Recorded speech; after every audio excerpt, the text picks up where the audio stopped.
मंडळी नमस्कार, मी विजय दंगेकर असतील किंवा तेथील वकील बार असोसिएशनचे अध्यक्ष यांना पत्र दिले की तुम्ही दानोळी येथील त्या युवकाचा मर्डर करणारे जे व्यक्ती आहेत, गुंड प्रवृत्तीचे आहेत, नशाहीन मुलं आहेत, त्यांचं तुम्ही वकील पत्र घेऊ नका.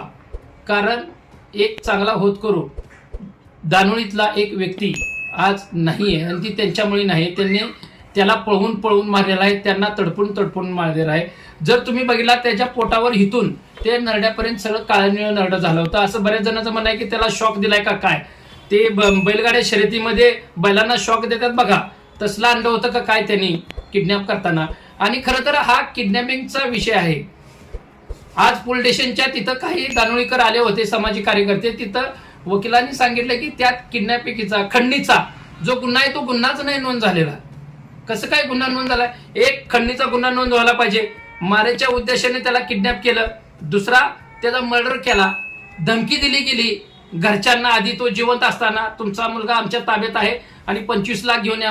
एक नाही अनेक गुन्हे नोंद व्हायला पाहिजे होतं. कमीत कमी 4 ते 5 कलम लागायला पाहिजे होतं. हा मर्डर एका व्यक्तीने केलाय का? सामूहिक हा मर्डर म्हणायला पाहिजे, म्हणजे अनेक कलम यात लागली पाहिजे होते, पण तसे दिसत नाही. असं तरी आज सकाळी पोलीस स्टेशनला जे दानोळीकर आले होते यांच्या चर्चा चालू होती पोलीस स्टेशनच्या बाहेर, त्याच्या माध्यमातून आम्हाला जाणवलं. वकील बार असोसिएशनला सांगितले, कुरुंदवाड बार असोसिएशनला पण पत्र देणार आहेत, कुणीही आरोपीचं वकालपत्र घेऊ नये.